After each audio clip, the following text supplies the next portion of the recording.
The Independent National Electoral Commission of Nigeria, also known as INEC, says there's no going back on this year's governorship elections scheduled for two Nigerian states, Edo and Ondo, despite the ravages of COVID-19 and the restrictive measures on movement currently in place to prevent the spread of the pandemic.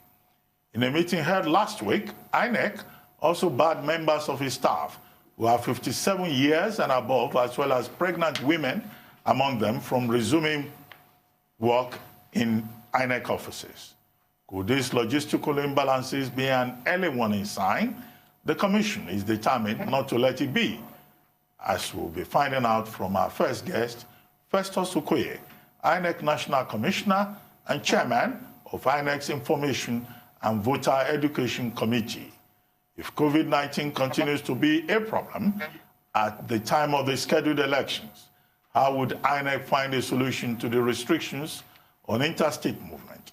How would the national delegates participate in the process? If the elections fail to hold, will there be a constitutional crisis, and how can such be addressed? Good morning, Festus Okoye. Thank you for joining us on the morning show. Good morning, Mr. Okoye. Thanks for joining us.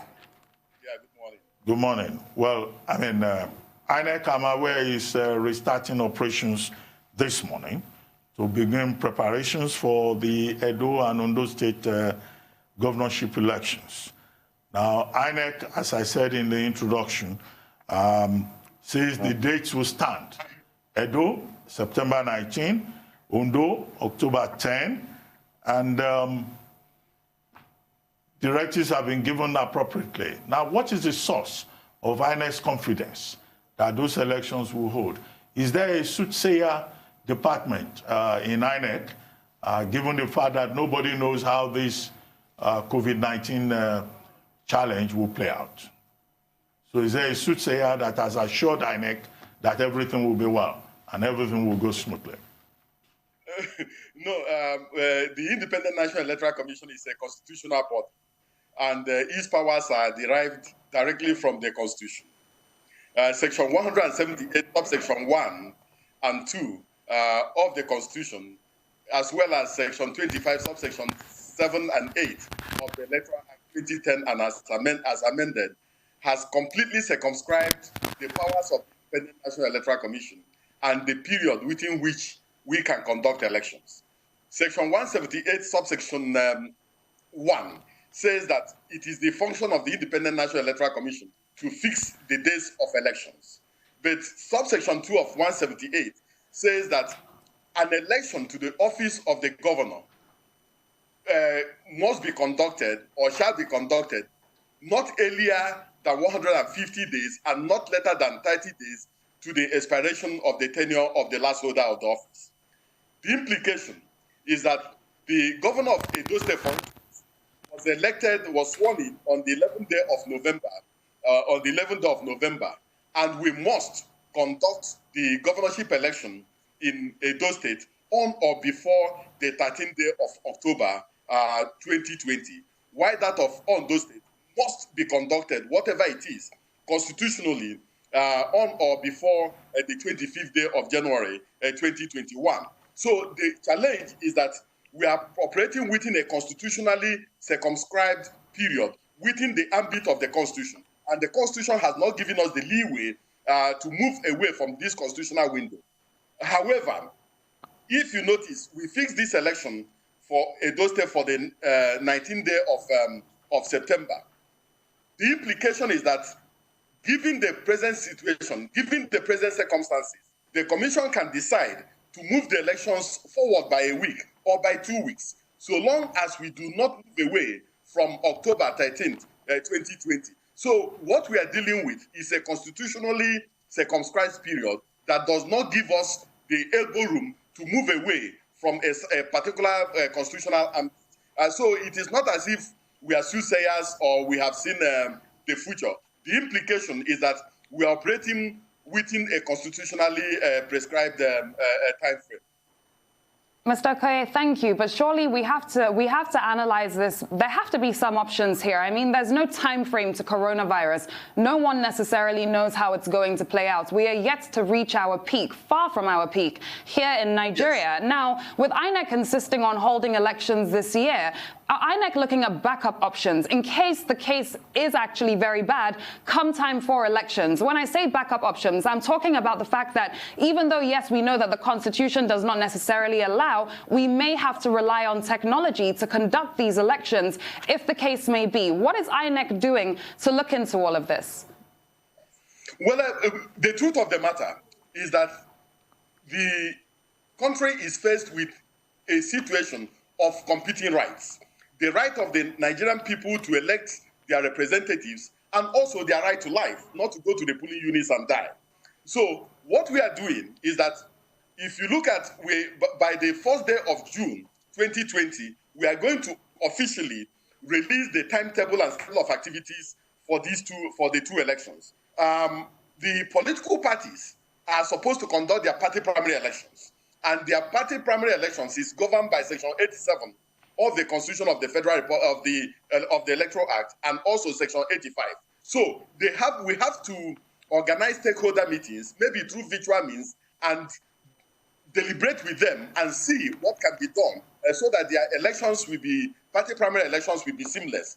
They can organize it through direct primaries or indirect primaries. But I really cannot see any political party going for direct primaries given the situation. So we recognize that there are problems, we recognize that there will be challenges, but we are poised and we are determined to deliver on our mandate, because if we follow outside the constitutional window, the implication is that whatever going forward, the commission does not now have the right and the wherewithal to fix the date of the election. It now falls to the political authorities to deal with it, maybe under Section 180 of the Constitution or under Section 305 of the Constitution, given the situation that we are in. It's not as if we are insisting, it's the Constitution that is insisting that we must proceed with this particular election. Well, Festus Okoye, I'm aware that INEC does not work alone. There are other stakeholders, political parties, civil society, security agencies. Now, in arriving at this decision, did INEC even make an attempt at all to consult with political party leaders, the security agencies, and civil society to make sure that you carry them on board and you got their input, and ensure that you have a well-coordinated strategy? Or this is just INEC saying we are obeying the Constitution and this is what we will do? Oh, definitely we are going to carry all the critical stakeholders in the electoral process along. You are going to? You have already made up your mind. You are going to? I'm coming. The commission will meet this Thursday on the 14th day of this month to further deliberate on the manner and mode of these consultations, because the landscape of Nigeria has changed, the electoral landscape has changed. Most of the things will be done virtually now. Now, the implication is that it is not within the mandate and it's not within the contemplation of the Constitution for the critical stakeholders to postpone this election, because this election has already been constitutionally circumscribed, and no individual can move the date of this election only except within the ambit of the constitutionally circumscribed period. So we are going to we've resumed consultation with some of these critical stakeholders. Within the week, we are going to hold meetings, virtual meetings with civil society groups and organizations. We've started contact with the political parties, and we have also started contact with the security agencies. And we are ramping up our activities in Edo and Ondo States, and then we are resuming full activities in relation to this particular election in our offices. So we are getting prepared for this election, but these consultations will be ongoing, and then we are really at a preliminary stage, and we are going to see how we can put heads together with all the stakeholders to make sure that we conduct an election that does not endanger the life of our staff, does not endanger the life of the ad hoc staff that we are going to recruit. And also, we are going to also conduct the election that is novel in terms of the fact that there is a possibility that some of the election workers will be provided with protective equipment, and so on. So this is a novel situation that was not contemplated, and I believe that all of us who are in the electoral process are going to put heads together to make sure that we deliver on this election and prevent a constitutional crisis from taking place. Well, just one quick concern. I mean, if interstate movements or an interstate ban on travel continues for several weeks, Mr. Okoye, how are the political parties going to move their officials from the centers to monitor the party primaries? These are issues that we have to start addressing. Well, this is a national problem. It's a global problem. And being a national and a global problem, we are going to be interfacing with the officials of the disease control agencies, and we're also going to be interfacing with the government of the two states to make sure that we provide a window, a buffer that will enable some of these activities to take place. But as I said, the National Assembly is there, the presidency is there. If something happens and this election falls outside the window, it is not left to them to take it from there. But we are determined to deliver on this election, and we are working hard to deliver on this election. Well, even in the best of times, voter apathy was a major problem in Nigeria. The 1999 election, I guess, if I remember correctly, voter turnout was about maybe 45%. By 2015, voter turnout was just about 34%. Now we're in the time of COVID-19. People do not trust government. They do not trust the electoral process. What is the guarantee that even if INEC goes ahead with these elections in Edo and Ondo States, that people will turn out? What is the point? Having an election that people will not participate in. Participation being the main rub of the democratic process. Well, we are very, very hopeful that we are going to ramp up our activities. We are going to use the social media. We are going to use the mass media. And we are also going to use other means of communication to reach the people and assure them that we are determined to deliver on these elections. We're also going to make sure that even our ad hoc staff that we are going to recruit, we are going to use our database for purposes of recruitment. And even the training, we have developed online training models that we are going to use for this particular election. So we are hopeful that with the type of preparations and the things we are putting in place and the consultations that we are going to ramp up with the political parties, with civil society groups and organizations and other stakeholders, that the people will be assured enough to turn out and vote during the elections. Well, hopefully, but I mean, it's hard to give people that much assurance when the only assurance that we really have right now is the fact that COVID-19 is right on all of our doorsteps. But with regards to security, let's take Edo State, for example, where there's already existing tension between the governor and his predecessor. The elections are already very speculative. And with this history of violence, it's kind of worrying that the extra layer on top is, of course, coronavirus. What measures are being put in place to address security come these elections? Well, the commission has in place what we call an interagency consultative committee on election security. We are going to convene that particular committee any moment from now to look at the security situation in the two states where we have governorship elections, and also to interface with the health authorities on how to proceed with the elections, given the current challenges. We are not pretending that this election will be just all smooth. We recognize that there will be problems. We recognize that there will be challenges. We recognize that the coronavirus is a novel issue, it's a novel challenge, and nobody has experience of working through it. But we are determined that, given the circumstances, given the situation, the constitutional situation in the country, in terms of Section 178 and Section 25 of the Electoral Act, that we can deliver on this particular election if all the stakeholders cooperate, and we are sure that everybody will cooperate so that we do not have a constitutional crisis, because we do not know when this coronavirus will be contained. So, and we cannot allow life to come to a stop on account of this coronavirus pandemic. Our hope is that by the time we are getting to to September 19th, when this election will be conducted, that the health authorities will have, to a certain extent, contain the pandemic, so that the people will have confidence to go out and vote without putting their health in jeopardy. So in other words, INEC strategy is based on hope. You know, that's more or less what you have said. But I'm aware. No. Our strategy. No. The point I'm making is this: our business is to prepare for this election, and we are preparing for this election. We have to recruit ad hoc staff, and we've put in machinery and processes in place to recruit ad hoc staff. We have to provide protective equipment for the people we are going to deploy, and we're already doing that. So we are preparing within the context of our constitutional remit and our constitutional powers. Yes, but I want to take you up on that, if you don't mind. Yes. Now, I'm aware that by-elections in Imo, yes, Bayelsa, and Plateau states were postponed. Yes. Now, what is the difference between those senatorial by-elections and gubernatorial elections? Are those ones not constitutionally circumscribed, which is a phrase you've been using? No.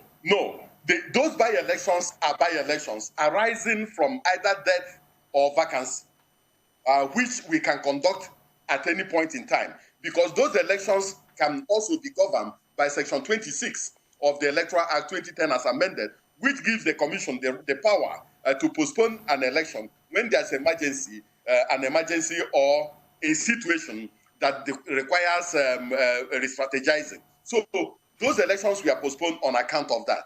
But this particular election, the Edo and Ondo governorship elections, are what we call constitutional elections that our hands have been tied constitutionally. And so there's nothing we can do about this. And even talking about the by-elections, the way things are going, we don't even know the number of by-elections we have now. Because other than the one in Bayelsa, the one in Imo, and the one in Plateau that you talked about, we are also going to have by-election in Cross River Senatorial District, Cross River North Senatorial District. There's a vacancy now in Borno State. There's a vacancy in Nasarawa State. There's also a vacancy that occurred this morning in Katsina State. So there's challenges. But what we are trying to deal with now is the one that has a constitutional time limit, the one that has a constitutional time frame. But these other ones, we don't have problems with them. We can conduct them at any time, although all of them requires representation. But we are on top of the situation, and we are preparing for all these elections. Well, one thing is clear is that we have to find a way to overcome the situation of competing rights that you spoke about at the start of this conversation. But let me take you up on the continuous voters registration exercise. What does INEC plan on doing? Are you going to depend on the old voters registration for the upcoming elections? Yes. What we wanted to do was to start the continuous voters registration by the first quarter of this year.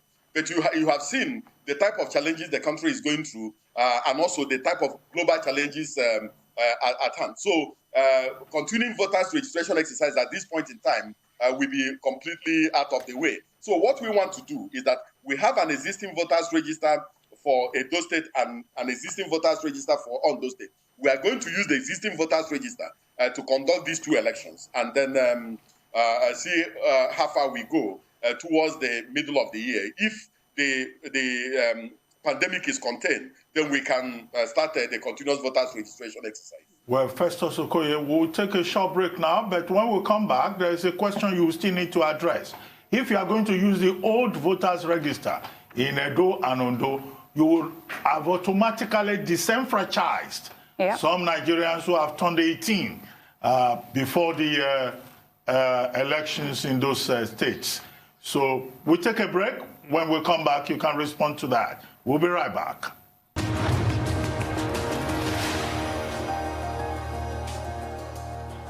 Welcome back to the morning show here on Arise News. Still with us is Festus Okoye, National Commissioner of the Independent National Electoral Commission of Nigeria and Chairman of the Information and Voter Education Committee of INEC. Festus Okoye, thank you for staying with us. Before we went on break, I had asked you a follow-up question when you said INEC will rely on old register. And I said, yes, would that not translate into an automatic disenfranchisement of persons who are turned 18 since the last gubernatorial elections in those two states? Yes, it's a concern. But given the present situation, we cannot pretend that all is well. We cannot pretend that everything is normal. by this time, everybody ought to be out there in the field trying to see how to conduct this particular election. But things are not the way they ought to be. Now, by the 13th day of August 2020, we are supposed to publish the register of voters for the Edo elections. Now, the compilation of the voters register, the updating of the voters register is governed by the Electoral Act. And by the Electoral Act, we are supposed to appoint registration officers. We are supposed to go out there in the field to go and carry out some level of registration. That, for now, is completely impossible. So, yes, some people will not be in a position to register who have turned 18. And also some people who have not even collected their voters' cards may not be in a position to collect their voters' cards, because after you finish registration of voters, you have to print their permanent voters' card. Not only printing their permanent voters' card, you have to also integrate the supplementary register with the main register and then publish and then hand over to the political parties. All those things are not possible at this point in time. So we plead with the Nigerian people to show some level of understanding, given the present situation of things. But we are doing everything possible to make sure that as soon as this pandemic is contained, every person who has turned 18 and who is eligible to be registered and who wants to register and vote will be registered. We are determined to do that. Well, Mr. Okoye, one thing that is unacceptable is for your rights to vote to be taken away from you, and surely there have to be some options here. Are you saying that because of the Electoral Act, INEC cannot, let's say, for example, develop a digital portal that people can go onto and register on, therefore receiving their PVC via the post or whatever the case may be, but through technology, a digital portal can register to vote? Can we not explore options like that? Is the Electoral Act really that containing? Oh, yeah. In fact, I completely agree with the point you are making.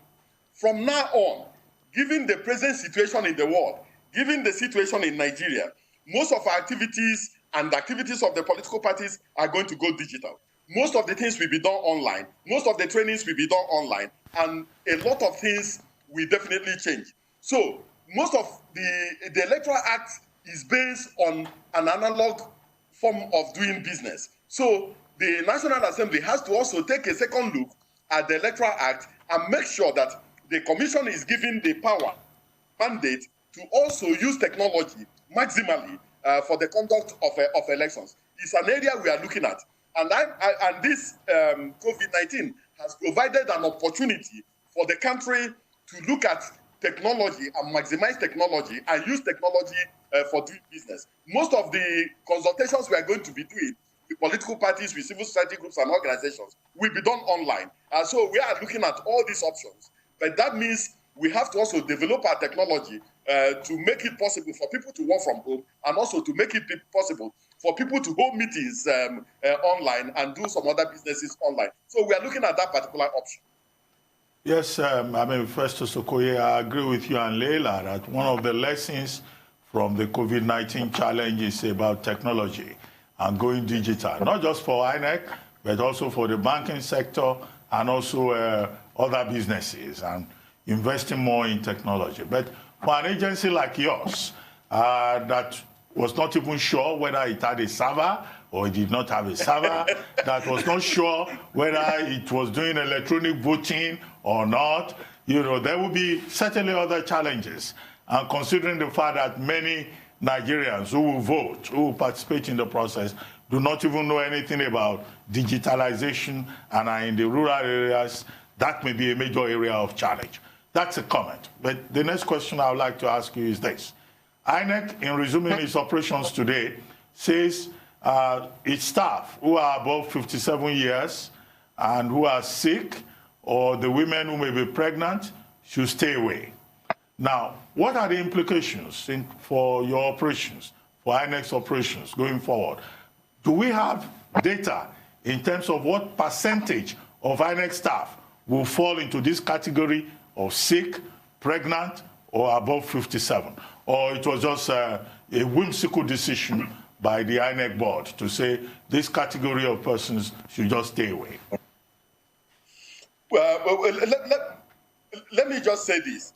that the Independent National Electoral Commission is one of the leading organizations in terms of technology. In fact, we are far ahead of other organizations in terms of the use of technology in doing business. Now, in relation to our operations, we are not operating alone. We are also looking at the protocols that have been rolled out by the federal government and by the different states in terms of the category of persons that are slightly vulnerable to COVID-19. And we don't want to endanger some of our staff who may be having some underlying challenges or who are above a certain age at this point in time. With the caliber of staff we have asked to resume work in the commission, we are confident that they have the capacity and the ability and the wherewithal to deliver on the operations and on the elections we have at hand. So we don't have any challenges at all. And you also know that this is just one election, one state election, that we have the capacity to mobilize logistics, mobilize staff, mobilize equipment from the contiguous states of Kogi, Delta, Ondo, and the rest of them. So the challenges we are going to have in terms of delivering on these elections is not much. Our only challenge is the health challenge, and our only challenge is the challenge of the fact that some of the organizations and agencies we are going to be dealing with are not as technologically savvy as the Independent National Electoral Commission. But with the staff that will not be at work, we don't have any challenges at all. We don't have any problem. Well, we're happy to hear that INEC is technologically savvy. But what I was going to say is, Doctor had asked what percentage of INEC staff fall into this demographic that have been asked to stay at home. So first off, let's take that. But I also wanted to bring up with you, going back to the elections, how INEC plans on ensuring that social distancing guidelines are followed at polling units. And if we do see a spike in coronavirus cases, given the upcoming elections, who is to blame?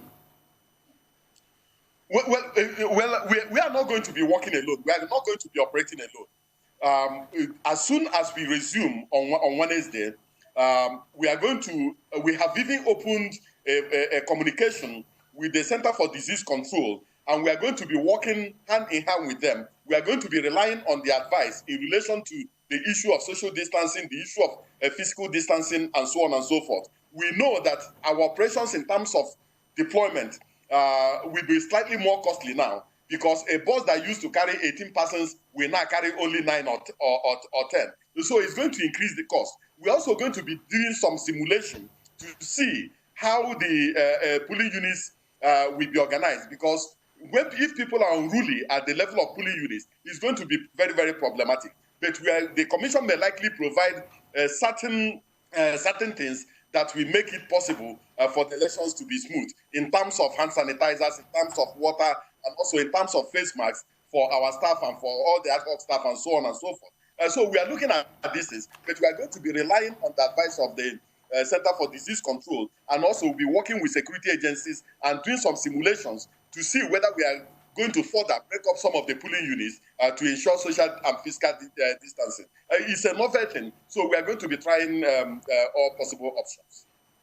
Well, I mean, Leila has drawn your attention to social distancing on election day, if the elections were to hold. But I think you should also advert your mind to the fact that election campaigns are supposed to start, I think, in Edo State by June, and also by July in Ondo State. Now, how do you ensure social distancing, physical distancing during political campaigns, knowing that political campaigns are like carnivals?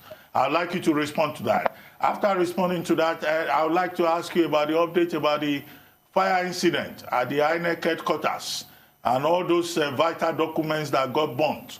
Have you been able to get the documents back, and would that have implications for political party data going forward? Well, in terms of political campaigns, you know, it is really the responsibility of the political parties to carry out their campaigns. And my own sense is that they also know the challenges in the country, and they will also rely on technology in terms of their campaigns. They will also rely on the social media. They will rely on the regular media to do their campaigns, because the issue of gathering large crowds in one place to carry out campaigns will no longer be feasible. So everybody must change. The commission is changing, and the commission will change. Political parties will change, and political parties must change in terms of the way they do their campaigns, in the way they run their business. Because most of our business with the political parties and civil society groups and organizations will be done online. We are going to release the nomination forms online. We are going to accredit the media online. We are going to accredit civil society groups and organizations online. We're going to be doing online business with them.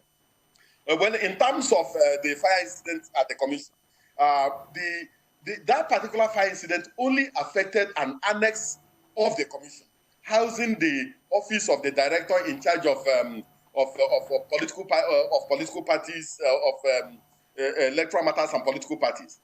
Now, and it was quickly contained.